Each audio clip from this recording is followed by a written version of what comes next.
દ્વારા માર મારતા ટ્રક ડ્રાઈવર હાઈવે બ્લોક કર્યો હતો। ધાંગધ્રા તાલુકાના સોરડી ગામ નજીક ટોલ નાકા પર ટ્રક ચાલકને કોઈ અજાણ્યા શખ્સો માર મારવામાં આવ્યો હતો, જેમાં ડ્રાઈવરને માથાના ભાગ પર ગંભીર ઇજાઓ પહોંચાડીને નાસી છૂટ્યા હતા, જેમાં ટ્રક ચાલકો દ્વારા હાઈવે બ્લોક કરવામાં આવ્યો હતો। પોલીસ ઘટના સ્થળે પહોંચી 3 ઇસમ દ્વારા ડ્રાઈવર પર હુમલો કરેલ, ઘણા સમયથી ટોલ નાકા ઉપર ધોકાધારીઓ પૈસા ઉધરાવતા હોય તેવી ફરિયાદ અને વિડીયો વાયરલ થતા હોય છે।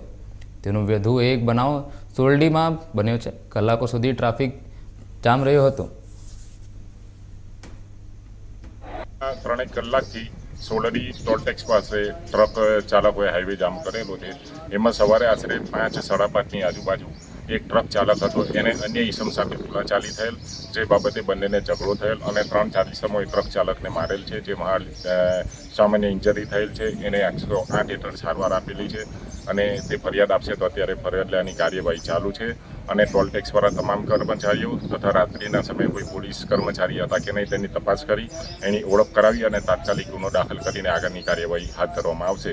અને અત્યારે ટ્રાફિક જે જામ છે, ટ્રક ચાલકોને સમજાવવાથી ટ્રાફિક ખોલવાના પ્રયત્નો ચાલુ છે।